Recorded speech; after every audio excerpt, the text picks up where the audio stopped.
நம்ம பள்ளிக்கூட பாடத்தில் நம்மளோட எஜுகேஷன் சிஸ்டமில் இருக்கிற ஒரு மிகப்பெரிய பிரச்சனை, பணத்தை பற்றின அடிப்படையாக அது நமக்கு சொல்லித்தரதே கிடையாது. டேக்ஸ்னால் என்ன, டேக்ஸ் கட்டுறது எப்படி, டேக்ஸை சேமிக்கிறது எப்படி பணத்தை சம்பாதிக்கிறது, சம்பாதிச்ச பணத்தை எப்படி சேமிக்கிறது, சேமிக்கிறதோட முக்கியத்துவம் என்ன, சேமித்த பணத்தை எங்கே இன்வெஸ்ட் பண்ணுறது, இன்வெஸ்ட் ஏன் நம்ம பண்ணணும், இப்படி எந்த ஒரு அடிப்படையையும் நம்மளுடைய ஸ்கூலிங் சிஸ்டம் நமக்கு சொல்லித்தரதே கிடையாது. அது நமக்கு சொல்லித்தராதனால தான் நம்ம சரியாக நம்ம பணத்தை கையாளுறதும் கிடையாது, கடைசி வரைக்கும் மிடில் கிளாஸாகவே இருக்கும், பணக்காரன் ஆகிறதும் கிடையாது. இந்த அடிப்படையையும் இந்த அடிப்படையோட முக்கியத்துவத்தையும் ரொம்ப தெளிவாக சொல்லி தந்திருக்கிற ஒரு புத்தகம் தான் ரிச் டேட் புவர் டேட்.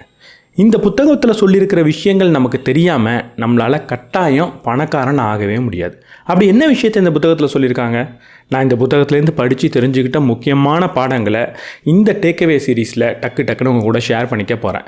நம்ம சேனலுக்கு நீங்கள் புதுசாக இருந்தீங்கன்னா நான் படிக்கிற புக்ஸோட சம்மரிஸ் அப்லோட் பண்ணுவேன். நான் படித்ததுலேயே எனக்கு ரொம்ப பிடிச்ச விஷயத்தை உங்க கூட ஷேர் பண்ணிப்பேன். நான் படித்ததுலேயே நல்ல புக்ஸை உங்களுக்கு ரெக்கமெண்ட் பண்ணவும் செய்வேன். அதெல்லாம் உங்களுக்கு பிடிக்கும் அப்படின்னா நம்ம சேனலுக்கு சப்ஸ்கிரைப் பண்ணிவிட்டு பெல் பட்டனை ப்ரெஸ் பண்ணிவிடுங்க.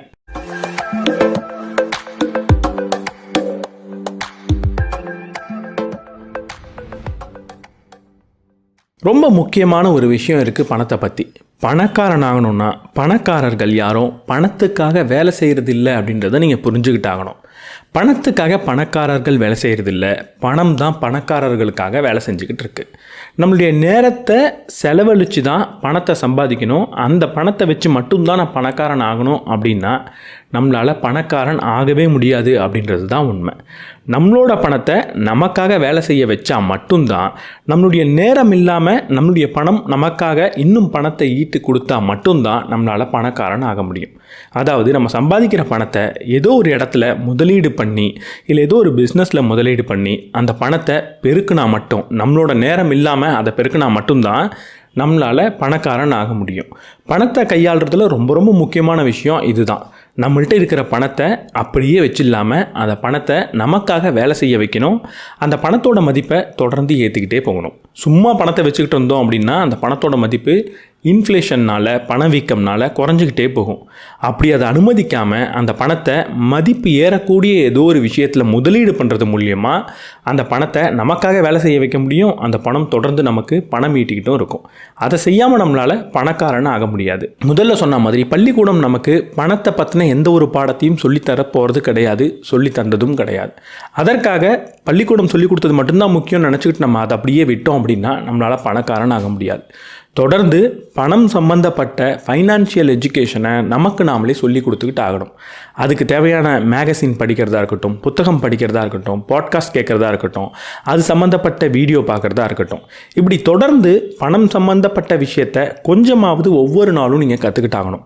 பணம் சம்மந்தப்பட்ட உங்களுடைய அறிவை நீங்கள் வளர்த்துக்காமல் உங்களால் பணக்காரன் ஆக முடியாது. பணக்காரர்கள் எல்லாரும் மைண்டிங் தேர் ஓன் பிஸ்னஸ், அவங்க வேலையை அவங்க பார்க்குறாங்க அப்படின்னு இவர் சொல்கிறார். மைண்டிங் தேர் ஓன் பிஸ்னஸ் அப்படின்னா இன்னொரு நபருடைய பிஸ்னஸில் வேலை பார்த்து மட்டுமே நீங்கள் பணக்காரன் ஆக முடியாது.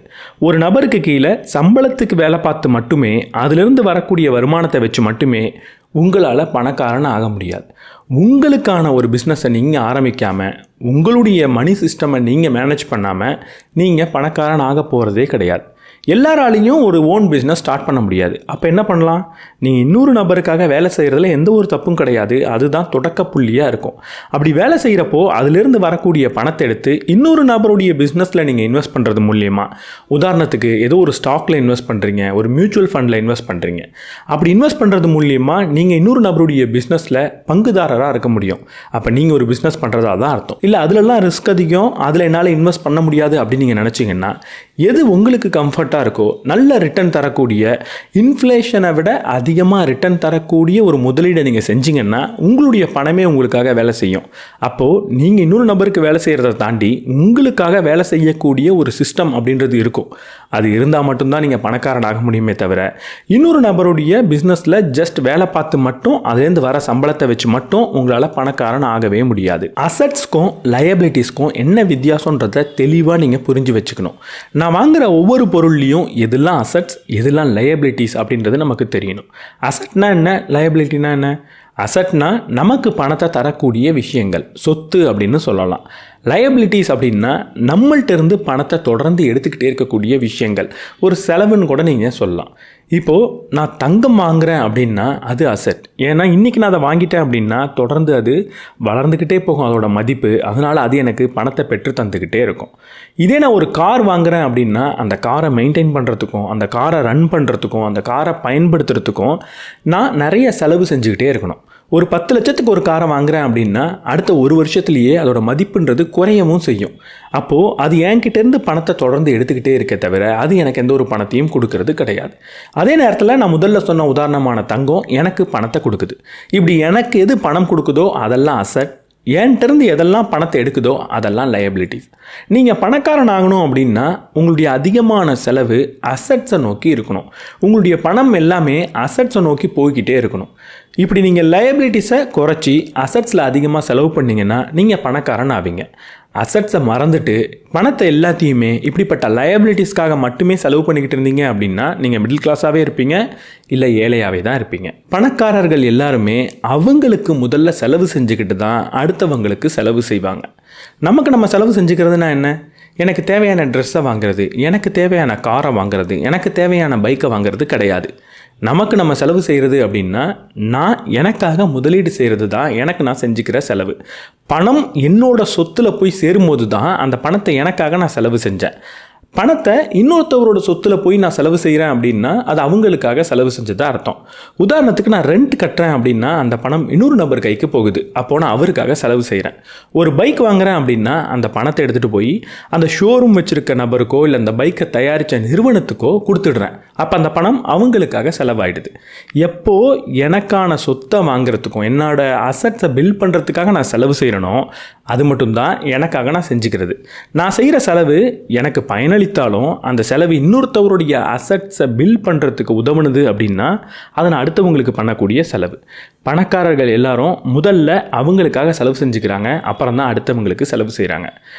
மாதம் நமக்கு சம்பளம் வருது அப்படின்னா சம்பளம் வந்த உடனே நான் முதல்ல செய்ய வேண்டிய செலவு என்னென்னா அந்த பணத்தை சேமித்து அதில் நான் எவ்வளவு சேமிக்கணும்னு திட்டம் தீட்டியிருந்தனோ அதை சேமித்து நான் எந்த மாதிரியான இன்வெஸ்ட்மெண்ட் பண்ணணும்னு பிளான் பண்ணியிருந்தனோ அதில் இன்வெஸ்ட் பண்ணிவிட்டு மீதி இருக்கிற பணத்தை வச்சு தான் என் வாழ்க்கையை நடத்தணும். மீதி இருக்கிற பணத்தை வச்சு தான் மற்ற செலவுகளை செய்யணும்.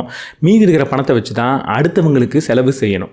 முதல்ல நமக்கான செலவை செய்யணும். அதாவது சம்பளம் வந்த உடனே முதல்ல சேமிச்சிடணும், அதுக்கப்புறம் தான் செலவை செய்யணும். எவ்வளவு பணம் கொடுத்தாலும் எதுவும் சொல்லாமல் வாங்கி வச்சுக்கக்கூடிய ஒரு நபர் தான் இன்கம் டேக்ஸ் டிபார்ட்மெண்ட். டேக்ஸை கட்டாமலையும் இருக்கக்கூடாது, தேவையில்லாத டேக்ஸை கட்டவும் கூடாது.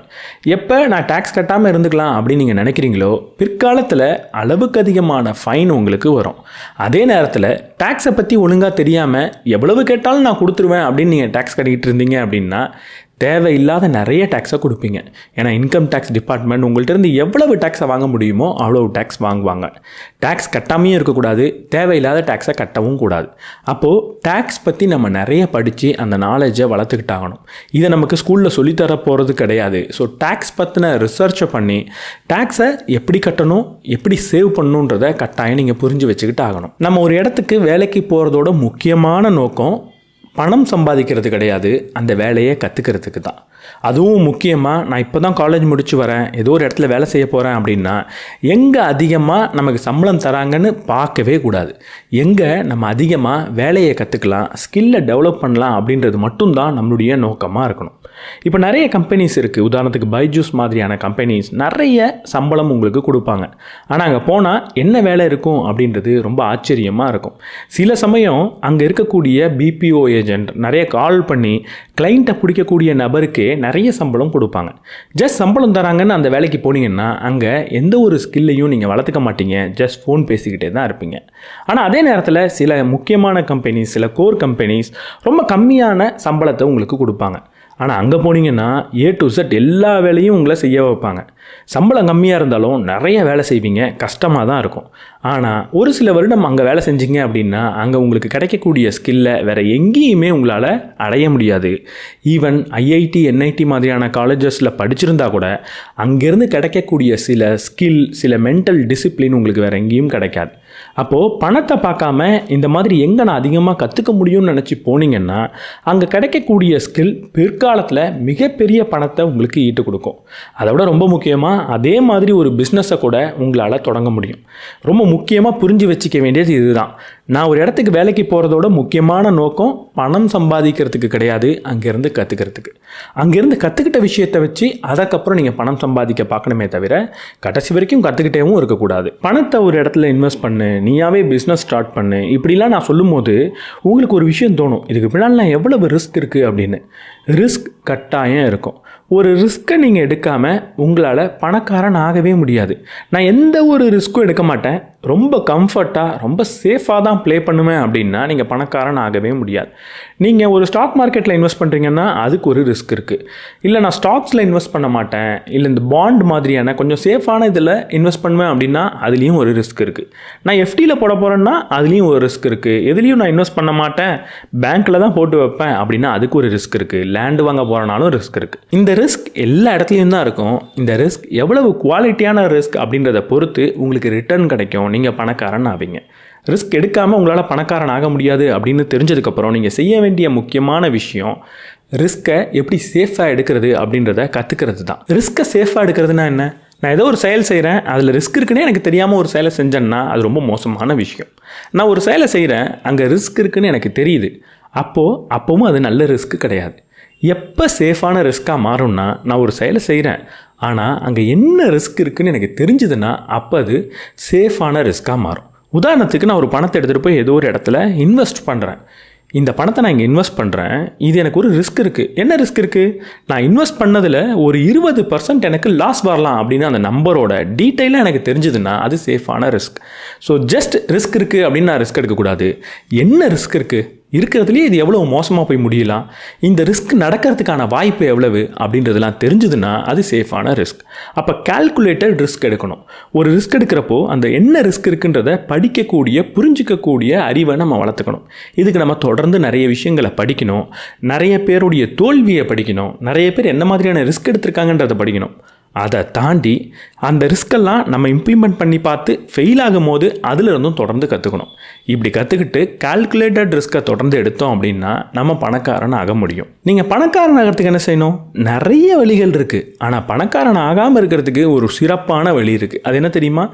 ஒரே ஒரு வருமானத்தை வச்சுக்கிட்டு வாழ்கிறது. நம்ம வாழ்க்கையில் ஒரே ஒரு வருமானம் தான் இருக்குது. நான் வேலைக்கு போவேன், அதுலேருந்து எனக்கு ஒரு வருமானம் வரும் மாதம் அதை அந்த மாதம் செலவு செஞ்சுருவேன். அடுத்த மாதம் எப்படா சம்பளம் வரும் அப்படின்னு நான் காத்துக்கிட்டு இருப்பேன் அப்படின்னா நீங்கள் எழுதி வச்சுக்கலாம் ஒரு பேப்பர் எடுத்து இப்போயே, நான் பணக்காரன் ஆக போகிறது இல்லை அப்படின்னு. ஏன்னா ஒரே ஒரு சோர்ஸ் ஆஃப் இன்கம், ஒரே ஒரு வருமானத்தை வச்சு உங்களால் பணக்காரன் கட்டாயம் ஆக முடியாது. நம்ம எல்லாரும் நமக்கு வேலை கிடைக்கல அப்படின்னு இருக்கிறப்போ எவ்வளவு விக்ரஸாக வேலை தேடுவோம், எவ்வளவு கடினமாக உழைச்சி ஒரு வேலை தேடுவோம். ஆனால் முதல் வேலை நமக்கு கிடைச்சதுக்கப்புறம் அந்த தேடல்ன்றது குறைஞ்சிரும், நம்ம லைஃப்பில் ஏதோ செட்டில் ஆன மாதிரி ஃபீல் பண்ணுவோம். நீங்கள் செய்ய வேண்டிய முக்கியமான விஷயம், எனக்கு வேலையே கிடைக்கலன்னா எவ்வளவு விக்ரஸாக நான் வேலை தேடுவேன், எவ்வளவு கடினமாக உழைச்சி அந்த வேலைக்காக ஒரு பயிற்சி எடுத்துக்கிட்டு இருப்பேன் அப்படின்றத யோசிச்சு பாருங்கள். அதே மாதிரி முதல் வேலை கிடைச்சதுக்கப்புறமும் இரண்டாவது வருமான வழியை உருவாக்குறதுக்கும் நான் உழைக்கணும். ஃபஸ்ட்டு சோர்ஸ் ஆஃப் இன்கம் கிடைச்சதுக்கப்புறம் செகண்ட் சோர்ஸ் ஆஃப் இன்கம்மை டெவலப் பண்ணுறதுக்கு கடினமாக உழைச்சா மட்டும்தான் நீங்கள் பணக்காரனாக ஆக முடியும். செகண்ட் சோர்ஸ் ஆஃப் இன்கம்னா நான் ஒரு பிஸ்னஸ் தான் பண்ணி ஆகணுன்றது கிடையாது. ஃபஸ்ட் சோர்ஸ் ஆஃப் இன்கம்லேருந்து கிடைக்கக்கூடிய பணத்தை இன்னொரு இடத்துல நல்லா இன்வெஸ்ட் பண்ணுறது மூலியமாக கூட உங்களால் செகண்ட் சோர்ஸ் ஆஃப் இன்கம்மை வளர்த்துக்க முடியும். இந்த கேஷ் ஃப்ளோனா என்னன்றதை தெளிவாக புரிஞ்சுக்கிட்டாகணும். கேஷ் ஃப்ளோனா நமக்கு எப்படி பணம் வருது, எப்படி பணம் வெளியே போகுது அப்படின்றத சொல்லக்கூடிய ஒரு விஷயம். பணக்காரர்களுக்கும் மிடில் கிளாஸ்க்கும் ஏழைக்கும் இந்த கேஷ் ஃப்ளோவில் ஒரு மிகப்பெரிய வித்தியாசம் இருக்குது. ஏழைகளுக்கு இந்த கேஷ் ஃப்ளோ எப்படி இருக்கும்னா, அவங்களுக்கு மாதம் மாதம் சம்பளம் அவங்க செய்யக்கூடிய வேலையின் மூலியமாக அவங்களுக்குள்ளே வரும். அந்த வந்த பணம் அனைத்தும் செலவு செய்யப்பட்டு வெளியே போயிடும். மிடில் கிளாஸுக்கு இந்த கேஷ் ஃப்ளோ எப்படி இருக்கும்னா அதே போல தான் உள்ளே வரும். மாதம் அவங்க செய்யக்கூடிய வேலையிலேருந்து சம்பளமாக ஒரு குறிப்பிட்ட தொகை வரும். அந்த பணம் எல்லாமே ஒரு லயபிலிட்டிஸ்க்கு போய் அதற்கப்புறம் செலவாக மாதிரி வெளியே போகும். லயபிலிட்டிஸ்னால் என்ன? ஒரு கார் வாங்குறது, பைக் வாங்குறது, டிவி வாங்குறது, மொபைல் ஃபோன் வாங்குறதுன்னு இந்த மாதிரி நிறைய பொருட்களை அவங்க வாங்குவாங்க, அதற்கு செலவு செய்வாங்க, அதற்கப்புறம் அந்த பணம்ன்றது வெளியே போகும். ஏழைக்கிட்ட பணம் உள்ளவரும் செலவாகவே வெளியே போயிடும். மிடில் கிளாஸ் கிட்ட பணம் உள்ளவரும் பொருட்களாக மாறி அந்த பொருட்கள் மூலியமாக செலவாகி வெளியே போயிடும். கடைசியில் ஏழைக்கிட்டையும் மிடில் கிளாஸ்கிட்டையும் பணம்ன்றது இருக்காது. ஆனால் மிடில் கிளாஸ்கிட்ட கொஞ்சம் பெட்டரான லைஃப் ஸ்டைல் அப்படின்றது இருக்கும். ஆனால் பணக்காரர்கள்ட்ட பணம் உள்ள வரும். அவங்க செய்கிற பிஸ்னஸ் மூலியமாக, வேலை மூலியமாக, ஏதோ ஒரு வழி மூலியமாக பணம்ன்றது உள்ள வரும். வந்த பணம் அசட்ஸுக்கு செலவு செய்யப்படும். லயபிலிட்டிஸ்க்கு போகாது, அசட்ஸ்க்கு போகும். ஏதோ ஒரு இடத்துல இன்வெஸ்ட் பண்ணுறதா இருக்கட்டும், ஸ்டாக்ஸ் வாங்குறதா இருக்கட்டும், மியூச்சுவல் ஃபண்ட்ஸாக இருக்கட்டும், இல்லை அவங்களுடைய பிஸ்னஸை வளர்க்குறதுக்கான செலவாக இருக்கட்டும், இல்லை ஏதோ ஒரு ரெண்டல் ப்ராப்பர்ட்டிஸ் வாங்குறதா இருக்கட்டும், லேண்ட் வாங்குறதா இருக்கட்டும், இப்படி அவங்களுக்குள்ளே வர பணத்தை ஏதோ ஒரு அசட்ஸை வாங்குறதுக்கு, சொத்தை வாங்குறதுக்கு செலவு செய்வாங்க. இப்படி வாங்கப்பட்ட சொத்தும் திரும்ப அவங்களுக்கு பணத்தை கொடுக்கும். அதுவும் அவங்களுக்கு இன்கமாக வர ஆரம்பிக்கும். இப்படி அசட்ஸ் கொடுக்கக்கூடிய பணத்தை வச்சு அவங்களுடைய மாத செலவை அவங்க முடிச்சுப்பாங்க. அவங்களுக்கு வரக்கூடிய பணம் அசட்ஸ்க்கு போய் அதற்கப்புறம் தேவையான செலவுக்கு செய்யப்பட்டு வெளியே போகும். அசட்ஸ்ன்றது தொடர்ந்து வளர்ந்துக்கிட்டே இருக்கும். இதனால தான் பணக்காரர்கள் தொடர்ந்து பணக்காரர்கள் ஆகிட்டே போகிறாங்க. ஏழைகளும் மிடில் கிளாஸும் அப்படியே இருக்காங்க. நீங்களும் பணக்காரன் ஆகணும் அப்படின்னா பணக்காரனுடைய கேஷ் ஃப்ளோவை தான் ஃபாலோ பண்ணி ஆகணும். உங்களுக்கு மாதம் மாதம் ஏதோ ஒரு சம்பளம் வருது, ஏதோ ஒரு இன்கம் வருதுன்னா அதில் குறிப்பிட்ட தொகையை எடுத்து ஏதோ ஒரு அசட்ஸை வாங்குங்க, சொத்துக்களை வாங்குங்க. இப்படி தொடர்ந்து கொஞ்சம் கொஞ்சமாக நீங்கள் அசட்ஸை வாங்கிட்டே இருந்தீங்க அப்படின்னா ஒரு கட்டத்தில் அசட்ஸ் பெருசாகும். அது உங்களுக்கு தரக்கூடிய பணத்தை வச்சே உங்களால் ஒரு மாதத்தை ஓட்ட முடியும். அப்போ உங்களுக்கு உள்ளே வரக்கூடிய பணம் முழுவதும் அசட் வாங்குறதுக்காக பயன்படும். இப்படி தொடர்ந்து அசட்ஸ் வளர்ந்துக்கிட்டே போகும். பெரிய பணக்காரனும் நீங்கள் ஆகலாம். நீங்கள் பணக்காரன் ஆகணும்னா உங்களுடைய கேஷ் ஃப்ளோ பணக்காரர்களை ஒத்ததாக இருக்கணும், ஏழைகளை ஒத்ததாக இருக்கக்கூடாது. பணக்காரன் ஆகணும் அப்படின்னா கடன் மட்டும் வாங்கிடவே கூடாது. இதுதான் இருக்கிறதுலையே மிகப்பெரிய போய். இன்றைக்கி நம்ம நாட்டில் இருக்கிற மிகப்பெரிய பணக்காரர்கள் யார்? அது அம்பானியாக இருக்கட்டும், அதானியாக இருக்கட்டும், டாட்டாவாக இருக்கட்டும், இவங்க எல்லாருமே கண்டிப்பாக நிறைய கடன் வச்சுக்கிட்டு இருப்பாங்க. அவங்களுடைய கம்பெனி நிறைய கடனை வச்சுக்கிட்டு தான் இருக்கும். அப்போ கடன் வாங்கினா பணக்காரன் ஆக முடியாது அப்படின்னா நம்ம நாட்டில் இருக்கிற மிகப்பெரிய பணக்காரர்கள் எல்லாரும் ஏன் கடன் வாங்கியிருக்காங்க? இங்கே தான் கடனில் இருக்கிற வேறுபாடை நம்ம புரிஞ்சுக்கணும். கடனில் 2 வகையான கடன் இருக்குது. ஒன்று நல்ல கடன், இன்னொன்று கெட்ட கடன். கெட்ட கடன்னா என்ன? சாதாரணமாக நம்ம எல்லாரும் வாங்குகிற கடன். நம்ம கடனே வாங்கக்கூடாதுன்ற குறிக்கோளும் இந்த கடனை பார்த்து தான் முடிவெடுத்திருப்போம்.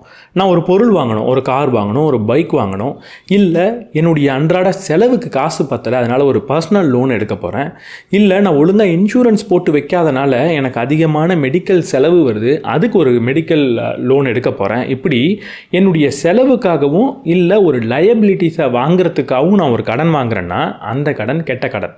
அந்த கடனால் நமக்கு எந்த ஒரு வருமானமும் வராது. வாங்கின கடனை அப்படியே செலவழிச்சிருவோம்.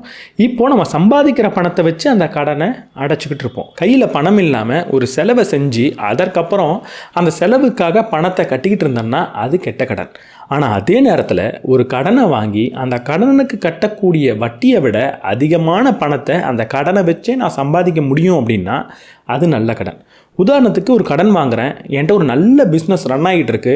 இப்போ அந்த பிஸ்னஸை இன்னும் பெருசாக்கிறதுக்கு எனக்கு காசு தேவைப்படுது. அப்போது ஒரு கடன் வாங்குகிறேன் ஒரு 10% வட்டிக்கு.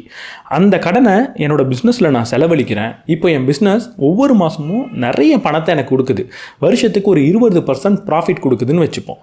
அப்போது 10% தான் வட்டி கட்டுவேன், 10% எனக்கு லாபம். இப்படி கடனை வச்சு என்னோடய அசட்ஸை பில்ட் பண்ணி கடனுக்கு கட்டக்கூடிய வட்டியை விட அதிகமான வருமானத்தை நான் ஈட்டினேன்னா அது நல்ல கடன். இப்படிப்பட்ட கடனை வாங்குறதுக்கு நம்ம தயங்கக்கூடாது. ஆனால் இங்கே தெளிவாக புரிஞ்சுக்கணும், கடன் நல்லதுன்னு நினச்சி கெட்ட கடனை வாங்கினீங்கன்னா கண்டிப்பாக மிகப்பெரிய ஏழையாக நீங்கள் போவீங்க, கடன்காரனாக தான் ஆவீங்க. இங்கே நமக்கு தான் இந்த பகுத்தறிவுன்றது இருக்கணும். எந்த கடனை வாங்கணும், எந்த கடனை வாங்கக்கூடாதுன்றது நமக்கு தெளிவாக தெரிஞ்சாதான் பணக்காரன் ஆக முடியும். நம்மளை சுற்றி நிறைய பணம் சார் அறிவாளிகளை நம்ம வச்சுக்கணும். எந்த இன்வெஸ்ட்மெண்ட் பண்ணலாம் அப்படின்னு தொடர்ந்து பேசிக்கிட்டே இருக்கக்கூடிய ஒரு நபர், ஒரு பிஸ்னஸை எப்படி நான் க்ரோ பண்ணலாம் அப்படின்னு தொடர்ந்து பேசிக்கிட்டே இருக்கக்கூடிய ஒரு நபர், இப்படிப்பட்ட மனிதர்களை நம்மளை சுற்றி வச்சுக்கிட்டு இருந்தோம் அப்படின்னா அவங்க கூட பேசும்போது நமக்கும் அந்த அறிவுன்றது பகிர்ந்துக்கப்படும். நமக்கும் அவங்களுக்குள்ளே இருக்கிற ஆர்வம்ன்றது வரும். அதே நேரத்தில் தவறான நண்பர்களும் இருக்கக்கூடாது. பணத்தை தப்பான இடத்துல இன்வெஸ்ட் பண்ணுறதுக்காக நம்மளை ஊக்குவிக்கக்கூடாது. பணத்தை எடுத்துகிட்டு வந்து ட்ரேடிங் பண்ணு, பிட்காயின்ஸை வாங்கி ட்ரேட் பண்ணு, இந்த ஆப்ஷன்ஸ் அண்ட் ஃபியூச்சர்ஸை ட்ரேட் பண்ணு, இல்லை இந்த ஆப்பில் போடு, இல்லை இந்த ஆப்பில் கடன் வாங்குன்னு சொல்லித்தர நண்பர்கள் நமக்கு இருக்கக்கூடாது. அதே நேரத்தில் ஒரு நல்ல இன்வெஸ்ட்மெண்ட்டை பண்ணுறதை பற்றியும், ஒரு ஆல்ரெடி சக்ஸஸ்ஃபுல்லான பிஸ்னஸை ரன் பண்ணிக்கிட்டு பிஸ்னஸ் பற்றின அறிவு இருக்கக்கூடிய நண்பர்களும் நமக்கு தேவை. இப்படிப்பட்ட மனிதர்கள்லாம் என்னோட சரௌண்டிங்கில் கிடையாது. நான் என்ன பண்ணுறது அப்படின்னா, இப்படிப்பட்ட அறிவாளிகளை சோஷியல் மீடியாவில் நீங்கள் ஃபாலோ பண்ணலாம், இல்லை ஒரு யூடியூப்பில் அந்த மாதிரியான இன்வெஸ்ட்மெண்ட் ஐடியாஸை நமக்கு சொல்லித்தரக்கூடிய ஒரு ஜென்யூனான பீப்புளை நீங்கள் ஃபாலோ பண்ணலாம், ஒரு இன்ஸ்டாகிராமில் ஃபாலோ பண்ணலாம், இந்த மாதிரியான ஃபாரமில் ஜாயின் பண்ணலாம், இந்த மாதிரி மேகசின் புக்ஸை நீங்கள் படிக்கலாம். நம்மளை சுற்றி பணம் சம்மந்தப்பட்ட அறிவாளிகள் ஏதோ ஒரு மீடியமில் இருக்கணும். டிஜிட்டலாவோ புக்காவோ இல்லை ஒரு ஃபிசிக்கல் ஃப்ரெண்ட்ஸாவோ நமக்கு இருக்கலாம். எப்போவுமே லாங் டேர்மில் தான் நம்ம திங்க் பண்ணணும். நான் ஒரு பணத்தை இன்வெஸ்ட் பண்ணுறேன் அப்படின்னா, ஒரு பிஸ்னஸை ஸ்டார்ட் பண்ணுறேன் அப்படின்னா, எது செஞ்சாலும் சக்ஸஸ்ன்றது லாங் டேர்மில் தான் கிடைக்கும். தொடர்ந்து மாதம் மாதம் கொஞ்சம் கொஞ்சமாக நான் இன்வெஸ்ட் பண்ணிக்கிட்டே வரேன், ஒரு 20 வருஷம் 30 வருஷம் கழித்து அது பெரிய பணமாக மாறும் அப்படின்னு சொல்கிறப்போ, 30 வருஷமா, அப்போ எனக்கு 50 வயசு ஆகிடுமே, 55 வயசு ஆகிடுமே அப்படின்லாம் நம்ம நினச்சி உடனடியாக பணக்காரனாகிறதுக்கு என்ன செய்யலாம் அப்படின்ற தேடல் நமக்கு இருந்தால் எழுதி வச்சுக்கோங்க, சீக்கிரமாக ஏமாற்றப்பட்டு மிகப்பெரிய ஏழையாக மிகப்பெரிய கடன்காரனாக தான் மாற போகிறீங்க. இன்றைக்கி இருக்கக்கூடிய செல்ஃப் மேட் மில்லியனர், தானாக உழைச்சி மிகப்பெரிய பணக்காரனான நபர்களில் 90% அதிகமான நபர்கள் அவங்க அவ்வளோ பெரிய பணக்காரனாக ஆகிறப்போ அவங்களுக்கு 50க்கும் அதிகமான வயசு தான் ஆனது. நம்ம 1-2 பேரை பார்ப்போம். 1-2 பேர் ரொம்ப இளமையான வயதிலே மிகப்பெரிய பிஸ்னஸ் சக்ஸஸ் ஆகி பணக்காரன் ஆகிருப்பாங்க. நம்ம காதுக்கு நம்ம கண்ணுக்கு இவங்க தான் உடனடியாக கொண்டு வந்து காட்டப்படுவாங்க. இவங்க தான் சக்ஸஸ்ஃபுல்லான பீப்புள்ன்ற மாதிரியான ஒரு ப்ரொஜெக்ஷன் வந்துடும். அதனால் நம்மளும் ஒரு 30 வயசுக்குள்ளேயே மிகப்பெரிய கோடீஸ்வரன் ஆகணும், அப்படி ஆகலைன்னா நம்ம தோற்று போயிட்டோன்ற ஒரு பிம்பத்துக்குள்ளே வந்துடுவோம். அப்படியெல்லாம் கிடையவே கிடையாது. உண்மையான சக்ஸஸ்ன்றது பொறுமையாக தான் வரும். ஸோ சக்ஸஸ்ன்றது அவ்வளோ பணத்தை சேர்த்ததுக்கப்புறம் வரக்கூடிய வாழ்க்கை மட்டும் கிடையாது. அந்த பணத்தை சேர்க்கறதுக்காக நீங்கள் தொடர்ந்து ஓடிக்கிட்டு இருக்கிறதும் அதற்காக வேலை செய்கிறதும் தான் உண்மையாக நீங்கள் என்ஜாய் பண்ண வேண்டிய லைஃப். அதை நீங்கள் என்ஜாய் பண்ணிக்கிட்டு இருங்க, பணம்ன்றது தானாக வரும். ஸோ உடனடியாக நான் சக்ஸஸ்ஃபுல்லாக வரணும், அப்படி வரலன்னா தோற்று போயிட்டேன் அப்படின்ற முடிவுக்கு வராதுங்க. பொறுமையாக பணக்காரன் ஆகிக்கலாம், பொறுமையாக நல்ல வழியில் பணக்காரன் ஆகிக்கலாம். அப்படி ஆகிற ப்ராசஸை ரொம்ப ரசித்து என்ஜாய் பண்ணி வாழுங்க. அப்படி வாழ்ந்தால் மட்டும்தான் உண்மையாக சக்ஸஸ்ஃபுல்லாகவும் உங்களால் வர முடியும். கொஞ்சம் பேர் ரேராக சீக்கிரமாக பணக்காரன் ஆன மாதிரி நம்மளால் கட்டாயம் ஆகவே முடியாது. பணத்தை கொண்டு போய் அங்கே இன்வெஸ்ட் பண்ணுமா, ஒரு பிஸ்னஸ் ஸ்டார்ட் பண்ணுமா, இதெல்லாம் பண்ணால் தோற்று போயிடுவேனே. ஆமாம், கட்டாயம் தோற்று போவீங்க. ஆனால் தோல்வியை பார்த்து நீங்கள் பயப்படக்கூடாது. ஒவ்வொரு தோல்வியும் நமக்கு ஒரு பாடத்தை தான் சொல்லித்தரும். இங்கே நம்ம என்ன புரிஞ்சுக்கணும் அப்படின்னா, ஒரு செயலை ஆரம்பிக்கிறதுக்கு முன்னாடி தோற்றுருவேன் அப்படின்னு பயப்படக்கூடாது. தோற்றுருவேன் அப்படின்னு நான் புரிஞ்சுக்கணும். தோற்றுடுவேன் அப்படின்னு நான் புரிஞ்சுக்கிறதுனா என்ன, என்கிட்ட ஒரு குறிப்பிட்ட பணம் இருக்குது, பிஸ்னஸ் ஸ்டார்ட் பண்ணணுன்ற முடிவு எடுத்துட்டேன், தோற்றுருவேன் அப்படின்னு பயந்து பிஸ்னஸே ஸ்டார்ட் பண்ணாமல் இருக்கக்கூடாது. ஆனால் அதே நேரத்தில் நான் தோற்று போக மாட்டேன், என்னால் எதையும் சாதிக்க முடியும் அப்படின்னு மொத்த பணத்தையும் கொண்டு போய் போடவும் கூடாது. அப்போ இங்கே நம்ம புரிஞ்சிக்க வேண்டியது, இதில் தோற்று போகிறதுக்கான வாய்ப்பு இருக்குது அப்படின்றத புரிஞ்சுக்கிட்டு இருக்கிற மொத்த பணத்தையும் போடாமல் கொஞ்சம் சேஃபாக கொஞ்சம் பணத்தை அதில் போட்டு ஒருவேளை தோற்றா என்ன செய்யணுன்ற செகண்டரி பிளானிங்கை நம்ம வச்சுக்கணும். தோல்வின்றது கட்டாயம் எல்லாருக்கும் வரும், கட்டாயம் அப்பப்போ வந்துட்டு போகக்கூடிய விஷயம்தான். அதை நம்ம பார்த்து பயப்பட வேண்டிய தேவையில்லை. அதை பார்த்து புரிஞ்சு அதற்கான திட்டத்தை நம்ம தீட்டினா போகிறோம். தோல்வி ஒரு பக்கம்னா இன்னொரு பக்கம் பேராசை. எடுத்த உடனே மிகப்பெரிய பணக்காரன் ஆகணும் அப்படின்னோ இல்லை நிறைய ரிட்டர்ன் வரணும் அப்படின்னோ ஒரு மிகப்பெரிய பேராசையோடு நம்ம இருக்கக்கூடாது. இந்த தோல்வியும் பேராசையும் இல்லாதப்போ மட்டும்தான் நம்மளால் பணக்காரன் ஆக முடியும். ஸ்டாக் மார்க்கெட்டை பார்க்குறோம், நல்லா பெருசாக வளர்ந்துக்கிட்டே போயிட்டுருக்கு, உடனடியாக பேராசைப்பட்டு இருக்கிற மொத்த பணத்தையும் அதில் போடக்கூடாது. அதே நேரத்தில் ஸ்டாக் மார்க்கெட் இப்போ கீழே விழுந்துக்கிட்டு இருக்கு, பயந்து போய் இருக்கிற எல்லாத்தையும் விற்றுட்டு ஸ்டாக் மார்க்கெட்டுக்குள்ளேயே போக மாட்டேன் அப்படின்ற முடிவுக்கும் நம்ம வரக்கூடாது. இந்த பயத்தையும் இந்த பேராசையும் கட்டுப்படுத்த தெரிஞ்சால் மட்டும்தான், இந்த எமோஷன்ஸை பணம் சம்மந்தப்பட்ட எமோஷன்ஸை ஒழுங்காக கையாள தெரிஞ்சால் மட்டும்தான் பணக்காரன் ஆக முடியும். பணம் சம்மந்தப்பட்ட எமோஷனில் 2 தான் ஒரு முக்கியமான எமோஷன்ஸாக இருக்குது. ஒன்று தோற்றுருவோமோ அப்படின்ற பயம், இல்லைனா நிறைய பணம் வேணும் அப்படின்ற பேராசை. இது 2த்தில் ஏதாவது ஒன்று உங்களுக்கு வருதுன்னா கொஞ்சம் கவனமாக இருந்து, நான் இப்போ ரொம்ப பெரிய எமோஷன்ஸ்குள்ளே இருக்கேன், இது இருந்தால் பணத்தை ஒழுங்காக கையாள முடியாதுன்ற ஒரு ஞாபகத்தை உங்களுக்கு நீங்களே படுத்திக்கணும். அப்படி படுத்திக்கிட்டு அதை நீங்கள் கண்ட்ரோல் பண்ணீங்க அப்படின்னா, அதை சரியான அளவில் வச்சுக்கிட்டீங்க அப்படின்னா கண்டிப்பாக இந்த பயணத்தில் உங்களால் சேஃபாக போக முடியும். இதில் இன்வெஸ்ட் பண்ணு, அதில் இன்வெஸ்ட் பண்ணு, நான் நிறையா சொல்லிக்கிட்டே போகலாம். ஆனால் இன்வெஸ்ட் பண்ணுறதுக்கு முக்கியமான ஒரு இடம் இருக்குது. இதில் இன்வெஸ்ட் பண்ணுறதுக்கு ஒரு ஆப்பர்ச்சுனிட்டி கிடைத்தா கட்டாயம் இன்வெஸ்ட் பண்ணணும். இதில் இன்வெஸ்ட் பண்ணுறப்போ ஐயோ பணம் வீணாக போகுதே அப்படின்னு நம்ம நினைக்கவே கூடாது. அந்த இடம் தான் உங்கள் மேலேயே நீங்கள் இன்வெஸ்ட் பண்ணுறது. ஏதோ ஒரு விஷயத்தை படிக்கிறீங்க, அதுக்காக செலவு செய்கிறீங்க. ஏதோ ஒரு விஷயத்தை கற்றுக்கிறீங்க, அதுக்காக செலவு செய்கிறீங்க. உங்களுடைய ஆரோக்கியத்தை மேம்படுத்துறீங்க, அதுக்காக செலவு செய்கிறீங்க. ஒரு புத்தகத்தை வாங்குறீங்க, அதுக்காக செலவு செய்கிறீங்க. ஒரு மென்டார்கிட்ட ஏதோ ஒரு விஷயத்தை கற்றுக்கிறீங்க, அவருக்கு நீங்கள் காசு கொடுக்குறீங்க. உங்களுக்காக ஒரு ஃபைனான்ஸை மேனேஜ் பண்ணக்கூடிய ஒரு மேனேஜரை ஹையர் பண்ணுறீங்க, உங்களுக்கு டேக்ஸ் ஃபைலிங் பண்ணுறதுக்கோ உங்களுக்கு இன்வெஸ்ட் பண்ணதுக்கான ஐடியா கொடுக்கறதுக்கோ அவங்களுக்கு கொஞ்சம் காசு கொடுக்கறது. இதுக்கெல்லாம் நீங்கள் தயங்கவே கூடாது. உங்களுக்காக உங்களுடைய அறிவை வளர்த்துக்கிறதுக்காக நீங்கள் செலவு செய்கிறது எல்லாமே ரொம்ப முக்கியமான இன்வெஸ்ட்மெண்ட். அதெல்லாம் தேவையில்லாத செலவு, அது வீணடிக்கிறது பணத்தை அப்படின்னு நீங்கள் பார்க்கவே கூடாது. ஸோ உங்கள் மேலே நீங்கள் செலவு பண்ணால் மட்டும்தான், உங்கள் மேலே நீங்கள் இன்வெஸ்ட் பண்ணால் மட்டும்தான் மற்ற இன்வெஸ்ட்மெண்ட்டையே உங்களால் சிறப்பாக செய்ய முடியும். உங்கள் மேலே இன்வெஸ்ட் பண்ணாமல் மற்ற ஏதோ ஒரு இடத்துல இதை வீண் செலவுன்னு நினச்சி வேற ஒரு இடத்துல இன்வெஸ்ட் பண்ணலாம் நீங்கள் நினச்சிங்கன்னா அது அனைத்தும் ரொம்ப மோசமான இன்வெஸ்ட்மெண்ட்டாக இருக்கும். அது உங்களுக்கு மிகப்பெரிய லாஸை தான் கொடுக்கும். ஸோ முதல்ல உங்கள் மேலே இன்வெஸ்ட் பண்ணுங்கள். நிறைய புத்தகங்கள் வாங்கி படிங்க, நிறைய கோர்ஸில் சேருங்க, நிறைய ஸ்கில்லை வளர்த்துக்கோங்க. அப்படி பண்ணக்கூடிய இன்வெஸ்ட்மெண்ட்லாம் தப்பு அப்படின்னு நினைக்காதீங்க, வீண் செலவுன்னு நினைக்காதீங்க. வெல்த்துக்கும் இன்கம்க்கும் இருக்கிற வித்தியாசத்தை புரிஞ்சுக்கோங்க. பணக்காரன் அப்படின்னா நிறைய பணம் சம்பாதிக்கிறவன் கிடையாது, நிறைய சொத்தை சேர்க்கிறவன் தான் பணக்காரன். உதாரணத்துக்கு ஒருத்தவர்கிட்ட ஒரு 1 கோடி ரூபாய்க்கு சொத்து இருக்குது, இன்னொருத்தவர் ஒவ்வொரு வருஷமும் 50 லட்ச ரூபா சம்பாதிக்கிறார். இவங்க 2 பேரில் யார் மிகப்பெரிய பணக்காரன் அப்படின்னா நமக்கு உடனடியாக ஒவ்வொரு வருஷமும் 50 லட்சம் சம்பாதிக்கிறார், இவர் தான் பணக்காரர். ஏன்னா 2 வருஷத்தில் 1 கோடி ரூபாய் இவர் சேர்த்துருவார் அப்படின்னு நம்ம நினைக்கலாம். ஆனால் உண்மையாக இந்த 50 லட்சம் வருஷத்துக்கு சம்பாதிக்கக்கூடிய நபர் வருஷம் 50 லட்சத்தையும் செலவு பண்ணிக்கிட்டு இருந்தார் அப்படின்னா ஒரு மிகப்பெரிய பணக்காரர் கிடையாது. அப்போ எனக்கு எவ்வளவு இன்கம் வருதுன்றது முக்கியம் கிடையாது, அந்த வந்த இன்கமில் நான் எவ்வளவு சேவ் பண்ணி எப்படி அசட்ஸை பில்ட் பண்ணுறேன், எப்படி சொத்துக்களை சேர்க்குறேன் அப்படின்றத பொறுத்து தான் நான் பணக்காரனா இல்லையான்றதே வருது. ஸோ நிறைய இன்கம் வரணுன்றது முக்கியம். தொடர்ந்து நம்மளுடைய இன்கம்மை வளர்த்துக்கிறதுக்கு என்ன செய்யணும், அதுக்கு நம்மளுடைய ஸ்கில்லை எப்படி வளர்த்துக்கணுன்றதுல நம்ம முக்கியத்துவத்தை காட்டணும். ஆனால் அதை விட ரொம்ப முக்கியம் என்னென்னா அப்படி வர இன்கம்மை முழுமையாக செலவு பண்ணாமல் அதை சேவ் பண்ணி இன்வெஸ்ட் பண்ணுற ஸ்கில்லும் நமக்கு தேவை, அந்த டிசிப்ளினும் நமக்கு தேவை. அது இல்லாமல் ஜஸ்ட் என்னோடய இன்கம் மட்டும் அதிகமானதுன்னா அது பயனற்ற விஷயம், அதை முழுமையான செலவு செய்கிறப்போ. அப்போ இன்கம்மை விட இந்த வெல்த் ஜென்ரேஷன்றது ரொம்ப முக்கியம். இந்த வெல்த் ஜென்ரேஷன் என்ன, வெல்த்னா என்ன? ரொம்ப சிம்பிள். இப்போ நான் வேலை செய்கிறத நிறுத்திட்டேன், எனக்கு இன்கம் வருது நின்று போச்சு. இப்போ என்கிட்ட இருக்கிற பணத்தை வச்சு என்னால் எவ்வளவு நாள் வாழ முடியுமோ அவ்வளவு வெல்த் என்கிட்ட இருக்குன்னு அர்த்தம். நான் முதல்ல சொன்ன உதாரணத்தை எடுத்துப்போம். ஒருத்தவர்கிட்ட 1 கோடி ரூபாய் இருக்குது, ஆனால் அவர் வருஷத்துக்கு ஒரு 5 லட்சத்தில் வாழ்கிறாரு அப்படின்னா எத்தனை வருஷம் அவரால் வாழ முடியும்? அவரால் 20 வருஷம் வாழ முடியும். அப்போ அவருடைய வெல்த்ன்றது 20 வருஷத்துக்கான வெல்த் அவர்கிட்ட இருக்குது. அதே 2வது நபர், இப்போ அவர்கிட்ட 1 கோடி ரூபாய் இருக்குது, அவருக்கு திடீர்னு வேலை போயிடுச்சு, இன்கம் வரது நின்றுச்சுன்னா எத்தனை வருஷம் வாழ முடியும்? அவர் வருஷத்துக்கு 50 லட்சம் செலவு செய்கிறதுனால 2 வருஷம் தான் அவரால் வாழ முடியும். அப்போ அவர் கொஞ்சம் கம்மியான பணக்காரர் தான். அப்போ நீங்கள் பணக்காரனாக இருக்கணும்னா நிறைய வெல்த்தை வச்சுருக்கணுன்றது ஒரு தேவைன்னா அந்த வெல்த்தை செலவு பண்ணுறதுக்கான தேவை கம்மியாக வச்சுருக்கணும். கம்மியான செலவு செய்கிறவனும் நல்ல பணக்காரன் தான். இந்த பணக்காரன் ஆகக்கூடிய பயணத்தை எங்கேருந்து ஸ்டார்ட் பண்ணுறது? என்கிட்ட அவ்வளவு பணம்லாம் கிடையாது, என்னால் மாதம்லாம் இன்வெஸ்ட் பண்ண முடியாது, எதுவும் என்னால் வாங்க முடியாது, எனக்கு வர சம்பளமே ஒரு 30,000 தான், அது எனக்கு ஒவ்வொரு மாதமும் என்னோடய குடும்பத்தை நடத்துறதுக்கு தான் கரெக்டாக இருக்குது, நான் எங்கேருந்து இன்வெஸ்ட் பண்ணுறது?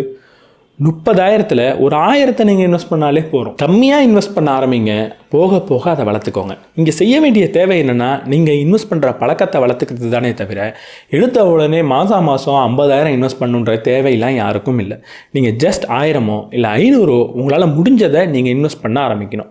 இதில் பெஸ்ட் என்னென்னா உங்களுடைய சம்பளத்தில் 10% இன்வெஸ்ட் பண்ண முடிஞ்சுது ஆரம்பத்தில் அப்படின்னா அது ரொம்ப நல்ல விஷயம்.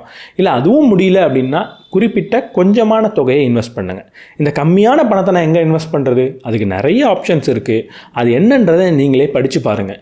நீங்கள் கோல்டு பீஸில் இன்வெஸ்ட் பண்ணலாம், நிஃப்டி 50யோட ETF இன்வெஸ்ட் பண்ணலாம். இப்படி எதில் நான் இன்வெஸ்ட் பண்ணுறது அப்படின்றத தொடர்ந்து படித்து எது சரின்றதை நீங்களே முடிவெடுத்துக்கோங்க. ஆனால் இன்வெஸ்ட் பண்ணுறது ரொம்ப முக்கியம். அதை நீங்கள் சின்னதாக ஆரம்பித்து போக போக வளர்த்துக்கலாம். பெரும்பான்மையான மனிதர்கள் பணக்காரர்களாக இருக்கிறது இல்லை, பணக்காரர்களோட எண்ணிக்கை ரொம்ப கம்மியான சதவீதத்தில் தான் இருக்குது. அப்போது பெரும்பான்மையான மனிதர்கள் எடுக்கக்கூடிய முடிவு பணம் சம்பந்தப்பட்ட முடிவு சராசரி முடிவாவோ இல்லை மோசமான முடிவாவோ இருக்கிறது தான் அதற்கு காரணம். இதை நம்ம புரிஞ்சு வச்சுக்கிட்டு ஆகணும். நான் ஏதோ ஒரு முடிவு எடுக்கிறேன், அந்த முடிவை என்னை சுற்றி இருக்கிற மெஜாரிட்டியான நிறைய மனிதர்கள் அதே முடிவை எடுத்துக்கிட்டு இருக்காங்க அப்படின்னா அங்கே நான் எடுக்கிற முடிவு ஒரு சாதாரண முடிவாவோ ஒரு சராசரி முடிவாவோ இல்லை மோசமான முடிவாவோ இருக்கிறதற்கான வாய்ப்பு அதிகன்றதை நான் புரிஞ்சு வச்சுக்கிட்டு ஆகணும். அப்போது நான் எடுக்கக்கூடிய முடிவு எல்லாமே ரொம்ப தனித்துவமாக கம்மியான நபர்கள் எடுக்கக்கூடியதாக இருக்கணுன்ற அவசியம் கிடையாது. இதை நம்ம ஏன் புரிஞ்சு வச்சுக்கணும் அப்படின்னா, நிறைய பேர் ஒரு முடிவை எடுக்கிறாங்க அப்படின்னா அதை பார்த்து நிறைய பேர் இந்த முடிவு எடுக்கிறாங்கன்றதுக்காக நம்மளும் எடுக்கிறதுக்கான வாய்ப்புன்றது இருக்குது. அப்போது நான் ஒரு முடிவு எடுக்கிறேன், அதே முடிவை நிறைய பேர் எடுத்துக்கிட்டு இருக்காங்க. அப்போ உடனடியாக அந்த முடிவை நான் எடுக்காமல் முடிவை மாற்றிக்கணுமா? அப்படி செய்யக்கூடாது. ஆனால் நான் ஒரு முடிவு எடுக்கிறேன், அதே முடிவை நிறைய பேர் எடுக்கிறாங்கன்னா அங்கே நான் இன்னும் கொஞ்சம் கவனமாக இருக்கணும். நிறைய பேர் இந்த முடிவை எடுக்கிறாங்கன்றதுக்காகத்தான் நான் இந்த முடிவை எடுக்கிறேன்னா, இல்லை உண்மையாகவே இந்த சூழலுக்கு இதுதான் சிறப்பான முடிவா அப்படின்ற ஆராய்ச்சியை இன்னும் கவனமாக நான் பண்ணணும். ஜஸ்ட் நிறைய பேர் எடுக்கிறாங்கன்னா அதே முடிவை நானும் எடுக்கிறேன்னா அப்போது இன்னும் கொஞ்சம் கவனமாக அந்த முடிவை ஆராய்ச்சி பண்ணி பார்க்கணுமே தவிர உடனடியாக கைவிடணுன்ற அவசியம் கிடையாது. ஏழைகளும் மிடில் கிளாஸும் நிறைய பிரச்சனைகளை பார்க்குறாங்க, பணக்காரர்கள் நிறைய வாய்ப்பை பார்க்குறாங்க. திடீர்னு ஸ்டாக் மார்க்கெட் ஒரு கிராஷ் ஆகிடுது, எல்லா ஸ்டாக்கோட விலையும் குறைஞ்சிருச்சு. இது ஒரு ஏழைக்கும் மிடில் கிளாஸுக்கும் ஒரு பிரச்சனை. நான் போட்ட பணம்லாம் போயிடுச்சே அப்படின்ற ஒரு பிரச்சனை. ஆனால் பணக்காரர்களுக்கு எல்லா ஸ்டாக்கும் இப்போ சீப்பாக கிடைக்குது, கம்மி விலைக்கு கிடைக்குது அப்படின்ற ஒரு ஆப்பர்ச்சுனிட்டி. திடீர்னு லேண்டோட ப்ரைஸ்லாம் குறைஞ்சி போயிடுது. இது மற்றவங்களுக்கு ஒரு பிரச்சனை. ஆனால் பணம் கையில் வச்சுருக்கிறவங்களுக்கு இது எல்லாமே வாய்ப்பு. இங்கே நம்ம வளர்த்துக்க வேண்டிய ஒரு பண்பு என்னென்னா, ஒவ்வொரு பிரச்சனையிலையும் இருக்கக்கூடிய வாய்ப்பை பார்க்க தெரிகிறது தான். எல்லா பிரச்சனையிலையும் ஏதோ ஒரு வாய்ப்பு இருக்கும் அப்படின்லாம் நான் சொல்ல வரல. ஆனால் நம்ம வாழ்க்கையில் சந்திக்கிற 80% பிரச்சனையில் கண்டிப்பாக ஏதோ ஒரு வாய்ப்புன்றது இருக்க தான் செய்யும். அந்த 80% பிரச்சனையில் ஒரு 70% பிரச்சனையில் இருக்கிற வாய்ப்பை நம்ம கண்டுபிடிச்சாலே நம்ம வாழ்க்கைன்றது வெற்றிகரமாக இருக்கும். ஸோ லைஃப்பில் ஏதோ ஒரு பிரச்சனை இருக்குது அப்படின்னா முதல்ல நம்ம கேட்க வேண்டிய கேள்வி, இந்த பிரச்சனையில் என்ன வாய்ப்பு நமக்கு கிடைக்கும் அப்படின்றது தானே தவிர அந்த பிரச்சனைக்காக உட்காந்து அழக்கூடாது. பிரச்சனைகள் அனைத்தும் தீர்க்கப்படுறதுக்காக தான் வருதே தவிர அதை பார்த்து அலறத்துக்கோ கவலைப்படுறதுக்காகவோ வரது கிடையாது. ஒவ்வொரு பிரச்சனையும் தீர்க்கும் போது அது நமக்கு ஒரு பெரிய வாய்ப்பாக தான் போய் சேரும். நம்மளோட வேலையிலேருந்து நம்மளை தூக்கிட்டாங்க அப்படின்னா அங்கே நமக்கு ஒரு பிஸ்னஸை ஸ்டார்ட் பண்ணக்கூடிய, நம்மளோட பேஷனை நோக்கி போகக்கூடிய வாய்ப்பாக கூட அது இருக்கலாம். அது நம்மளை மிகப்பெரிய நபராக மாற்றக்கூட செய்யலாம். ஸோ லைஃப்பில் வர ஒவ்வொரு பிரச்சனைக்கும் பின்னாடி என்ன வாய்ப்பு இருக்குன்றதை முதல்ல கேளுங்க. முடிஞ்ச அளவுக்கு அந்த வாய்ப்பை கண்டுபிடிக்க பாருங்கள். இந்த ஆத்தராக இருக்கட்டும், இல்லை மற்ற ஃபைனான்ஷியல் குருஸாக இருக்கட்டும், மற்ற ஃபைனான்ஸ் ரிலேட்டட் புக்ஸாக இருக்கட்டும், எல்லாரும் நமக்கு சொல்லித்தர ஒரு விஷயம் இருக்குது. பணத்தை அதிகமாக நீங்கள் சம்பாதிக்கணும், உங்களை நோக்கி நிறைய பணம் வரணும் அப்படின்னா பணத்தை கொடுக்கறதுக்கு நீங்கள் தயங்கக்கூடாது. ஒருத்தவங்க ரொம்ப கஷ்டப்படுறாங்க, அதே ஒரு ரோட்டில் ஒருத்தவங்க கஷ்டப்படுறவங்கள பார்க்குறீங்க, இல்லை உங்கள் குடும்பத்தில் கஷ்டப்படுறவங்கள பார்க்குறீங்க, உங்களுக்கு தெரிஞ்சவங்க கஷ்டப்படுறாங்க அப்படின்னா உங்களால் முடிஞ்ச உதவியை நீங்கள் அவங்களுக்கு செய்யுங்க. உங்கள்கிட்ட இருக்கிற பணத்தை அடுத்தவங்களுக்கு கொடுக்கறதுக்கு யோசிக்காதீங்க. இப்படி பணத்தை அடுத்தவங்களுக்கு கொடுக்கக்கூடிய தாராள மனது தான் நீங்கள் பணக்காரன் ஆகிறதுக்கான முக்கியமான தேவைன்னு சொல்கிறாங்க. இதை நம்ம இன்னொரு வழியிலையும் பார்க்கலாம். என்னை சுற்றி இருக்கிறவங்க கஷ்டப்படுறப்போ அவங்களுக்கு பணத்தை நான் செலவு செய்யலை அப்படின்னா நான் பணக்காரன் ஆகிறதுக்கு என்ன தேவை முதல்ல இருக்குது? பணக்காரனாகி என்ன பிரயோஜனம்? ஸோ பணக்காரன் ஆகுறீங்களோ இல்லையோ, பணக்காரன் ஆகணுன்னா உங்களை சுற்றி இருக்கிற நபர்கள் கஷ்டப்படுறப்போ அவங்களுக்கு உங்களால் முடிஞ்ச உதவியை செய்யுங்க. அதை செய்யும் போது தான் பணக்காரன் நீங்கள் ஏன் ஆகணுன்ற கேள்விக்கான பதிலே வருது. நம்ம எல்லாரும் பணக்காரன் ஆகணுன்ற தேவையில் இருக்கோம். ஆனால் அந்த பணத்தை நம்மளை சுற்றி இருக்கிறவங்க கஷ்டப்படுறப்போ பயன்படுத்தலை அப்படின்னா அந்த தேவையே நமக்கு இல்லைன்றதை நம்ம புரிஞ்சுக்கணும். இதெல்லாம் நீங்கள் தொடர்ந்து செஞ்சுக்கிட்டே இருந்தீங்கன்னா கண்டிப்பாக நீங்கள் சம்பாதிக்கிற பணம்ன்றது அதிகமாகும், உங்கள்கிட்ட இருக்கிற பணம்ன்றது அதிகமாகும், உங்கள்கிட்ட இருக்கிற சொத்துன்றது அதிகமாகும். இப்படி பணம் அதிகமாகும் போது நம்ம செய்யக்கூடிய மிகப்பெரிய ஒரு தவறு இருக்குது. அது என்னென்னா, நம்மளோட லைஃப் ஸ்டைலை அதுக்கேற்ற மாதிரி மாற்றிக்கிட்டே போகிறது. இதைத்தான் லைஃப் ஸ்டைல் இன்ஃப்ளேஷன் அப்படின்னு சொல்லுவாங்க. பணம் அதிகமாக வருது அப்படின்றதுக்காக என்னோடய லைஃப் ஸ்டைலையும் நான் பெருசாக்கிக்கிட்டே போவேன். 20,000 சம்பாதிக்கும் போது மாதம் 20,000 செலவு பண்ணிக்கிட்டு இருந்திருப்பேன். இப்போ 1 லட்சம் சம்பாதிக்கும் போது மாதம் 1 லட்சத்தையும் செலவு பண்ணுவேன். இப்படி லைஃப் ஸ்டைல் இன்ஃப்ளேஷனில் நம்ம மாட்டிக்கவே கூடாது. நிறைய பணம் சம்பாதிக்க ஆரம்பிக்கிறீங்க அப்படின்னா உடனடியாக நிறைய லைஃப் ஸ்டைல் சேஞ்சஸை கொண்டு வரக்கூடாது. நம்மள்ட்ட இருக்கிற லைஃப் ஸ்டைலில் உடனடியாக பெருசாக அப்கிரேட் பண்ணக்கூடாது. அதுக்கு பதிலாக எதை நம்ம அப்கிரேட் பண்ணணும் அப்படின்னா, இப்படி நம்ம வாங்கக்கூடிய அசட்ஸையும் இன்வெஸ்ட்மெண்ட் வேல்யூயும் எவ்வளவு சேமிக்கிறோன்றதை அப்கிரேட் பண்ணிக்கணும்.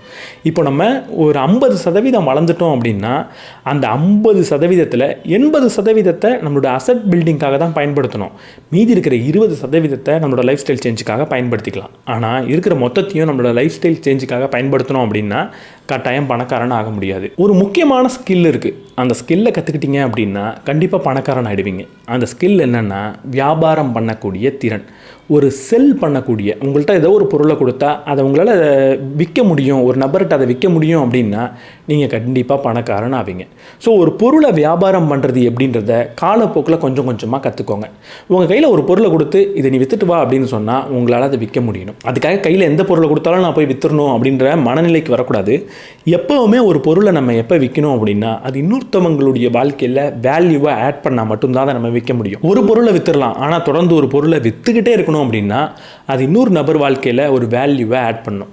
அப்படி வேல்யூவை ஆட் பண்ணக்கூடிய பொருளை உருவாக்குறது எப்படி, ஒரு வேல்யூவை ஆட் பண்ணுறது எப்படி, அப்படிலாம் ஒரு பொருளை கண்டுபிடிச்சாலும் அதை வியாபாரம் பண்ணுறது எப்படி, இப்படி சேல்ஸ்மேனுக்கான ஒரு ஸ்கில்லை தொடர்ந்து வளர்த்துக்கோங்க. நீங்கள் எந்த துறையில் இருந்தாலும் பரவாயில்ல, ஒரு பிஸ்னஸே பண்ணலனாலும் பரவாயில்ல, ஒரு சேல் பண்ண வேண்டிய தேவையே உங்களுக்கு இல்லைனாலும் பரவாயில்ல, உங்களோட ஃப்ரீ டைமில் தொடர்ந்து ஒரு சேல்ஸ் பண்ணுறது எப்படி, ஒரு வியாபாரம் பண்ணுறது எப்படி, ஒரு பொருளை விற்கிறது எப்படின்ற ஸ்கில்லை படித்து வளர்த்துக்கிட்டே வாங்க. நீங்கள் பணக்காரனாக வேண்டிய ஒரு கட்டம் வரும், அந்த டைமில் இந்த ஸ்கில் கண்டிப்பாக உங்களுக்கு பயனளிக்கும். நீங்கள் பணக்காரன் ஆகணுன்ற லட்சியமாக இருக்கட்டும், இல்லை வாழ்க்கையில் ஏதோ ஒரு வெற்றி அடையணுன்ற லட்சியமாக இருக்கட்டும், எந்த லட்சியமாக இருந்தாலும் அதற்கு நீங்கள் வைக்கக்கூடிய குறிக்கோள்ன்றது மிக பெருசாக இருக்கணும். நான் பணம் சேமித்து ஒரு பைக் வாங்கணும், பணம் சேமித்து ஒரு கார் வாங்கணும் அப்படின்ற சின்ன சின்ன குறிக்கோளை நீங்கள் வச்சிங்கன்னா அந்த குறிக்கோளோட கம்மியான இடத்துக்கு தான் நீங்கள் போய் சேருவீங்க. அதே நான் பணம் நிறைய சம்பாதிக்கணும், பணம் சம்பாதிச்சு நான் பணத்துக்காக வேலை செய்ய வேண்டிய தேவையே இல்லாத ஒரு நிலைமைக்கு வரணும் அப்படின்லாம் நீங்கள் பிளான் பண்ணால் மட்டும்தான் நீங்கள் பணக்காரன் ஆகிறதுக்கான வாய்ப்புன்றது அதிகரிக்கும். நட்சத்திரத்துக்கு போகணுன்னு நீங்கள் குறிக்கோளை வச்சா மட்டும்தான் உங்களால் நிலாவில் போய் சேர முடியும். நீங்கள் எவ்வளவு பெரிய குறிக்கோள் வைக்கிறீங்களோ அதில் குறிப்பிட்ட அளவை தான் நீங்கள் சாதிப்பீங்க அப்படின்ற மனநிலைக்கு வந்து உங்களுடைய குறிக்கோளை ரொம்ப பெருசாக நீங்கள் வச்சா மட்டும்தான் அந்த குறிக்கோளையும் அடைய முடியும். நீங்கள் நம்பினாதான் நீங்கள் நினச்ச இடத்துக்கு உங்களால் போய் சேர முடியும். ஸோ குறிக்கோள்கள் பணம் சார்ந்த குறிக்கோள் வைக்கும் போது சின்னதாக வைக்காமல் ரொம்ப பெருசாக வைங்க. அதனால் எதையும் நீங்கள் பெருசாக இழந்துட போகிறது கிடையாது. இப்படி குறிக்கோள் வச்சா மட்டும் பத்தாது, இப்படிப்பட்ட விஷயங்களை படித்து தெரிஞ்சுக்கிட்டால் மட்டும் பத்தாது. இது எல்லாத்த விட ரொம்ப ரொம்ப முக்கியமான ஒரு விஷயம் இருக்குது, அதுதான் செயல்படுத்துதல். நான் நிறைய படித்து வச்சுருக்கேன், நான் நிறைய புரிஞ்சு வச்சுக்கிட்டு இருக்கேன், தொடர்ந்து பணம் சம்மந்தப்பட்ட நபர்கள் கூட பேசுகிறேன், பழகிறேன், பாட்காஸ்ட் பார்க்குறேன், வீடியோஸ் பார்க்குறேன், புத்தகங்கள் படிக்கிறேன். இது எதுவுமே அதை நீங்கள் செயல்படுத்தாத வரைக்கும் பயனற்ற விஷயம்தான். ஸோ முதல் முக்கியமான விஷயம் செயல்படுத்துதல் தான். செயல்படுத்துறதுனா என்ன? உடனடியாக பணத்தெல்லாம் எடுத்துகிட்டு போய் எதுலையாவது போடணுமா? கிடையாது. பணத்தை கொஞ்சமாக இன்வெஸ்ட் பண்ண ஆரம்பிங்க. கொஞ்சமாக ஒரு இன்வெஸ்ட் பண்ணுறதுக்கு என்ன இடத்துக்கு நான் போகணும், எந்த மாதிரி அக்கௌண்ட்ஸை ஓப்பன் பண்ணணும் அப்படின்றத பாருங்கள், அதை தொடங்க ஆரம்பிங்க. எதுவுமே நான் செய்யாமல் ஜஸ்ட் என்னோடய நாலேஜை மட்டும் நான் வளர்த்துக்கிட்டே போவேன் அப்படின்னா அந்த நாலேஜை கூட நீங்கள் வளர்த்துக்க வேண்டிய தேவை கிடையாது. உங்களுடைய நேரத்தை உங்களுக்கு பிடிச்ச மாதிரி விரயம் பண்ணுறது கூட பயனான விஷயமாக மாறிடும். ஸோ நேரத்தை விரயம் பண்ணக்கூடாது அப்படின்னா படிக்கிற விஷயங்களை நீங்கள் செயல்படுத்த கற்றுக்கணும். கொஞ்சமாக செயல்படுத்துங்க, போக போக வளர்த்துக்கலாம். எடுத்த உடனே எல்லாத்தையும் செய்யணுன்ற அவசியம் கிடையாது. ஆனால் கொஞ்சமாக செய்கிறது ரொம்ப ரொம்ப முக்கியம். இப்படி நான் அறிவை வளர்த்துக்கிறேன், செயல்படுத்துகிறேன். அடுத்து முக்கியமான ஒரு விஷயந்தான் டிசிப்ளின், ஒழுக்கம். பணக்காரன் ஆகணும்னா ஒழுக்கம்ன்றது ரொம்ப ரொம்ப முக்கியம். ஒழுக்கம்னா என்ன? நான் காலையில் சீக்கிரமாக எழுந்திரிக்கணும், நைட்டு ஒரு வாட்டி பல்லு விளக்கணும், இந்த மாதிரியான ஒழுக்கங்களை பற்றி பேசலை. இங்கே ஒழுக்கம்னா என்ன? நான் ஒரு விஷயத்தை செய்வேன்ற முடிவு எடுத்துட்டேன், அடுத்த மாதம் இவ்வளவு சேமிக்க போகிறேன் அப்படின்னா அதை சேமிச்சாகணும். இந்தந்த விஷயத்துக்கு தான் செலவு பண்ண போகிறேன் அப்படின்னா அதுக்கு தான் செலவு பண்ணணும். திடீர்னு ஒரு புதுசாக ரொம்ப அழகான ஒரு பொருள் வருது, பார்த்தோன்னே பிடிச்சிருக்கு, உடனே போய் நான் அதை வாங்கக்கூடாது. அதற்கான திட்டத்தை தீட்டி எப்போ வாங்கணும்னு முடிவெடுத்து அப்போ தான் அதை வாங்கணுமே தவிர நான் செஞ்ச திட்டத்தை தாண்டி ஒரு செலவை செய்கிறேன் அப்படின்னா அங்கே ஒழுக்கமின்மைன்னு அது அர்த்தம். ஸோ நான் எந்த பொருளை எவ்வளவு வாங்குவேன், எந்த இன்வெஸ்ட்மெண்ட்டை எவ்வளவு பண்ணுவேன்ற முடிவை நான் எடுத்துருக்கணும், கால்குலேட் பண்ணி வச்சுருக்கணும், அதைத்தான் செய்யணும். அதுதான் ஒழுக்கம். திடீர்னு நான் வாங்க வேண்டிய ஒரு இன்வெஸ்ட்மெண்ட் விஷயம் கூட விலை மலிவாக கிடைக்கலாம், அது ரொம்ப விலை மலிவாக இருக்குன்றதுனால பேராசைப்பட்டு மொத்த பணத்தையும் அதில் போட்டாலும் அதுவும் ஒழுக்கம் கிடையாது. திடீர்னு அது பார்க்குறதுக்கு ரொம்ப பயமான விஷயமாக மாறலாம், அப்பையும் அதை பார்த்து பயந்து அதில் நான் இன்வெஸ்ட் பண்ணாமல் விட்டால் அதுவும் ஒழுக்கம் கிடையாது. ஸோ தொடர்ந்து கன்சிஸ்டண்ட்டாக டிசிப்ளின்டாக இருக்கிறது தான் பணக்காரன் ஆகிறதுக்கான ஒரு வழி. இப்படி டிசிப்ளின்டாக இருந்தாலும் இன்னொரு முக்கியமான விஷயம் இருக்குது, அதுதான் அமைதியோட காத்திருக்கிறது. நம்ம என்ன இன்வெஸ்ட்மெண்ட் பண்ணாலும் எந்த வேலையை செஞ்சாலும் அதோட ரிசல்ட் நான் முதல்ல சொன்ன மாதிரி நீண்ட காலம் கழித்து தான் வரும். அது வரைக்கும் பொறுமையாக அமைதியாக அதை நம்பி நான் செயல்படணும். இப்படி அமைதியாக காத்திருக்க தெரிஞ்சால் மட்டும்தான் நீங்கள் பணக்காரனாக முடியும். ரொம்ப அவசரப்பட்டீங்க, இப்போயே எனக்கு ரிசல்ட் வேணும், இப்போ எனக்கு உடனடியாக ரிசல்ட் வரல, அதனால் இது தப்பான விஷயந்தான் அப்படின்லாம் நினச்சிங்கன்னா நீங்கள் நினச்ச இடத்துக்கு உங்களால் போய் சேர முடியாது. இதோடு சேர்த்து இன்னொரு முக்கியமான விஷயம் இருக்குது. டிசிப்ளின்டாக இருக்கணும்னு சொன்னதுனால நான் ஒரே விஷயத்தை தான் திரும்ப திரும்ப செய்வேன் அப்படின்னு நீங்கள் நினைக்கக்கூடாது. இன்றைக்கி சரியாக இருக்கிறது அடுத்த வருஷம் தப்பாக இருக்கலாம். இன்றைக்கி ஸ்டாக் மார்க்கெட்டில் இன்வெஸ்ட் பண்ணுறது சரின்னு நமக்கு தோணலாம், அடுத்த வருஷம் ஸ்டாக் மார்க்கெட் ஓவர் வேல்யூடாக இருக்குது, நான் வேறு ஏதோ ஒரு இடத்துல தான் இன்வெஸ்ட் பண்ணுன்ற ஒரு தேவை ஏற்பட்டால் நம்மளோட ஸ்ட்ராட்டஜியை நம்ம மாற்றிக்க கற்றுக்கணும். ஸோ தொடர்ந்து எக்கனாமி எப்படி இருக்குன்றதை பார்த்து என்னோடய ஸ்ட்ராட்டஜிஸை நான் மாற்றிக்கிட்டு வரணும். இது பணத்துக்கு மட்டும் கிடையாது, லைஃபுக்குமே பொருந்தும். இன்றைக்கி சரியாக இருக்குன்றதுக்காக அந்த முடிவை நான் செய்யலாம், ஆனால் இன்றைக்கி சரியாக இருக்குன்னு கடைசி வரைக்கும் அது சரியாக இருக்கணுன்ற அவசியம் கிடையாது. ஸோ தொடர்ந்து நம்மளுடைய செயலை, நம்மளோட டெசிஷன்ஸை, நம்மளோட முடிவுகளை மறு ஆராய்ச்சிக்கு உட்படுத்திக்கிட்டே இருக்கணும். அது சரியாக ஒவ்வொரு தடவையும் நம்ம பார்க்கணும். அது சரியில்லைன்னு ஒரு கட்டத்தில் தோணுதுன்னா அப்போ நம்மளோட முடிவையும் நம்மளோட செயலையும் மாற்றிக்கிறதுக்கு உடனடியாக அடாப்ட் ஆகணும். நம்மளை அப்படி மாற்றிக்கக்கூடிய திறனை நம்ம வளர்த்துக்கிட்டு ஆகணும். இதோடு சேர்த்து இன்னொரு முக்கியமான விஷயம் இருக்குது. சாகிற வரைக்கும் நம்ம அப்டேட் பண்ணிக்கிட்டே இருக்கணும்.